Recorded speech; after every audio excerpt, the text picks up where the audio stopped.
So every day you have to sell yourself and get out of your mind those old thoughts, that old belief system. Every day you've got to sell yourself on that it's possible. That you got to put a new mind in you. You got to get out of your mind. You got to begin to restructure your thinking. Every day you've got to begin to recondition your mind. See, many of us go through life making choices, thinking it's our choices, and it's not. What do you mean by that? I'm reminded of the great anthropologist Margaret Mead. She was in a restaurant in Europe, and a waiter saw her and said, "Oh, how are you? How are you? I'm so glad to see you." He said, "There are several other Americans here tonight." And she said, "Is that right?" He said, "Yes." She said, "When you serve them dessert, let me know and I'll tell you exactly how many are here." He said, "That's not possible." She said, "Let me know after you serve dessert." When he came back and he told her, she got up, she walked around, and she looked and she observed, and she said, "You have exactly 65 Americans here." He checked the guest list and he was amazed. He said, "How did you know that?" She said, "Because in Europe, when you eat a slice of pie or cake, you eat it from the back toward the tip. In America, when we eat a slice of pie or cake, we eat it from the tip toward the back." How many of you, when you eat a slice of pie or cake, you eat it from the tip toward the back? Raise your hands, please. What's in your mind? What else are you doing unconsciously that you don't even know? I'm going to say something and I want you to answer it after it. I want you to end it for me. Winston tastes good like what? How many of you don't even smoke Winston but know it? Raise your hands, please. Now that commercial been off the air for 30 years. 30 years. See, let me share something with you. The easiest thing I've ever done was to earn $1 million. The most difficult thing I've ever done was to believe it could happen to me. That was the most difficult part. To believe that given my circumstances, if my birth parents came down this aisle right now, I would not know either one if my daddy came up here or my mother came up here. Given the fact that I was born in an abandoned building on a floor, being labeled educable, mentally retarded, not having any college training, I used to feel all my life that people who had college degrees were more intelligent than me. I remember going to see the late Dr. Norman Vincent Peale, the author of the book, The Power of Positive Thinking. And I used to look at him up on stage and I said, I could do that. I would love to talk to people. I love to talk to people. And I said, I could do that. But then when I started conditioning activated itself and it said, Les Brown, you can't do that. You don't have a college education. Les Brown, you can't do that. You don't have the training. You've never worked for a major corporation. You can't do that. What makes you think you can earn $5, $10, $15, $20,000 in an hour? You don't earn that now working for 2 or 3 months. Earn that now working for 2 or 3 months. What makes you think that you can speak for AT&T, Procter & Gamble, McDonald's Corporation, General Electric? These are clients I have now. You've never even worked for them. How many of you ever thought about something you wanted to do and you talk yourself out of it? Raise your hand if you know what I'm talking about. That inner conversation is what's going to haunt you. After standing here, I can do all things through Christ who strengthens me. After saying that again and again, we are more than conquerors.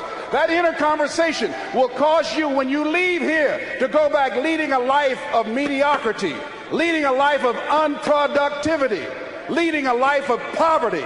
So I'm going to share with you how to break out of that.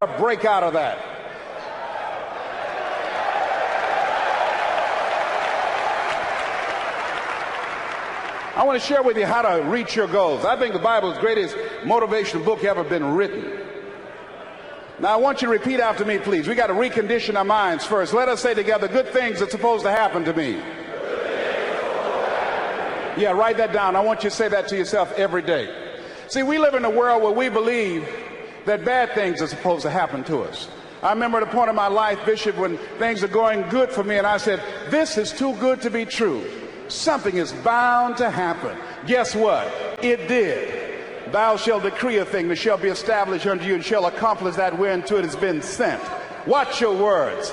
Watch what you say about yourself, about your affairs. Be conscious of that on a daily basis. Why? Because your words are powerful. In the beginning was the Word. Life and death is in the tongue. Watch what you say. Never say I'm broke. Say I'm overcoming a cash flow problem.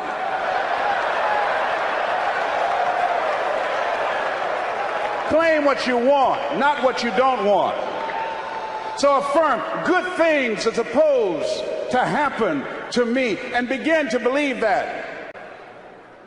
Now, I was talking to my oldest son, Calvin. We were going for a walk.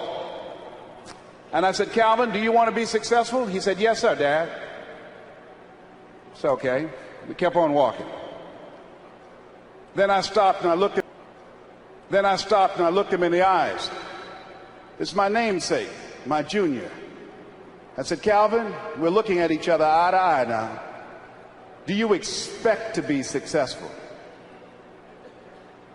Given the fact that you are a single parent of 2 kids, you decided not to go to college to further your education. Given the fact that you are very talented, but you're behind on your dreams and your bills, do you expect, based upon your performance, based upon what you produce at this point in time in your life, do you expect to be successful? And Calvin got quiet. Because see, if you ask most people at the Manpower Conference, do you want to be successful? Do you want to live a life of productivity? Do you want to live a life of contribution? Do you want to be a better father? Do you want to have your own business? Are there dreams you want? Everybody will say yes.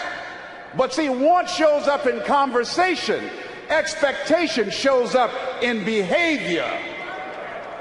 See, I can tell what you expect by what you do. That's why the Bible says, judge a tree by the fruit it bears, not the fruit that it wants, not the fruit that it talks about, not the fruit that it claims, but by what you are doing. See, what you do when you leave here, when the music stops, when the shouting dies down, your behavior, how you conduct yourself, writing your goals down, deciding to enroll in school to get a GED, deciding to sit into class with children young enough to be your grandchildren, decide to find some product, some idea, some service that you can provide so that you can begin to create some value for yourself so you can create wealth. And let me tell you something, ladies and gentlemen, it's very important that we begin to learn how to believe the lack of money is the root of all evil. People are steal for money. People are killed for money. People go to jail for money. Every time the unemployment goes up, in those areas where the unemployment is high, that's where you have the highest incidence of crime and violence.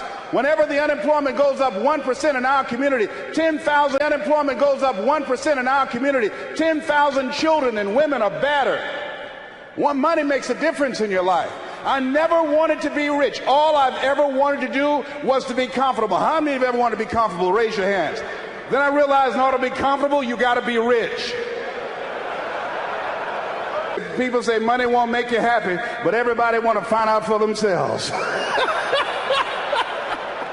Rita Davenport say money ain't important, but it's right up there with oxygen. And let me tell you something, fellas, even if you're as homeless as I am, if you got some money, women will find something cute on you.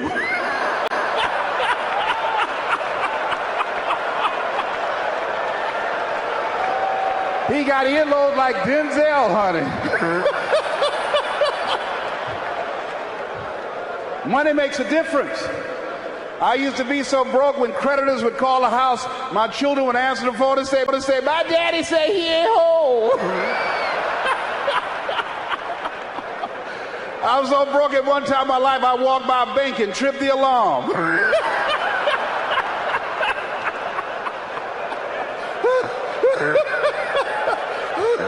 I tell you, poverty sucks. You hear me? You hear me? Repeat after me, please. I'll never be broke again. Yes, write that down. I affirm that I'll never be broke again. Never. Never will I ever be broke again. Will I ever be broke again? Let me tell you what money does. Number one, it gives you control over your life. Write that down. Number two, it gives you options. 3, It allows you to live a life of contributing to things that you feel strongly about,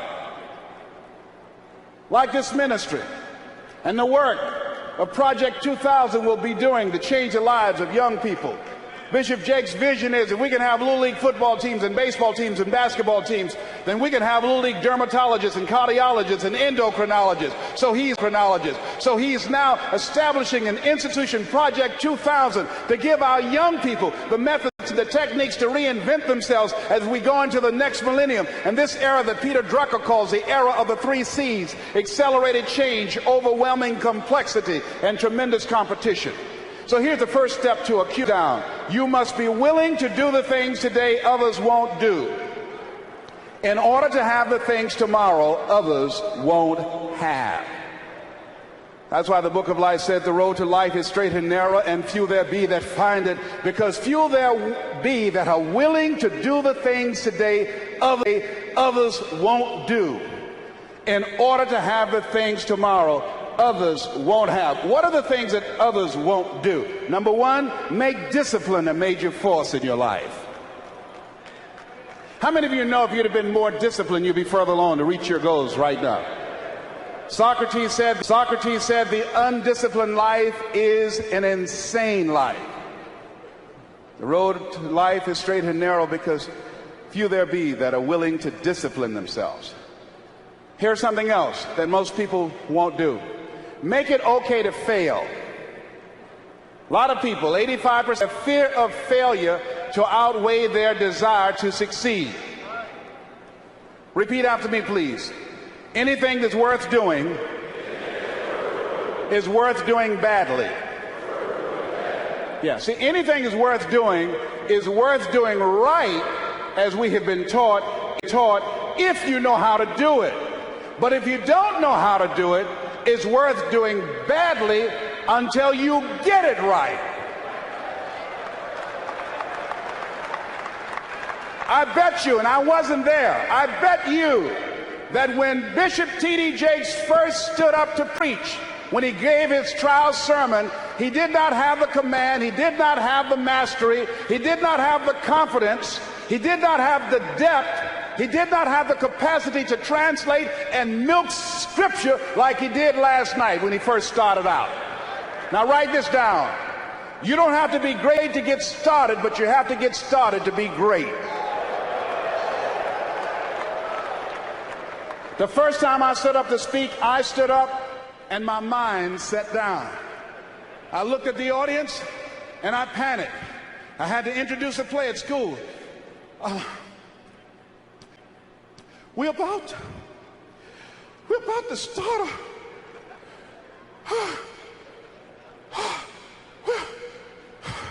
ran off, Mr. Washington. Mr. Brown, where are you going? Mr. Washington, I can't think, sir. I don't know. Did you rehearse? Yes, sir, I did. Well, what's wrong? Why did you say your lines? I don't know, sir. I got up there and I looked at him and everything left me. Let me do it another day, please, sir. No, go back out there, Mr. Brown. Mr. Washington, I'll mess up, please, sir. Don't send me out there now. I'll mess up. Mr. Brown, if you run now, you will always be running. Anything that's worth doing is worth doing. You moving like that. I got to go to the bathroom, sir. Mr. Brown, go back out there. Yes, sir.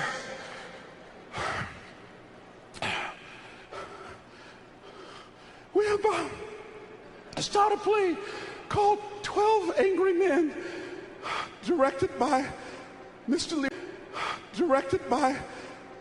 Leroy Washington. And I ran off. The next day, hey, Alfalfa! Hey, Les Brown, how are you? They dogged me out. They talked about me so bad. The event came up, Mr. Washington, Mr. Brown, you're up. I said, no, Mr. Washington. Everybody says, no, not him. I said, they're right, Mr. Washington, not me. He said, Mr. Brown, you are up. Yes, sir. And I went out, and pretty soon, when people laughed at me, it didn't bother me. They would throw paper, and I could catch it without losing my concentration.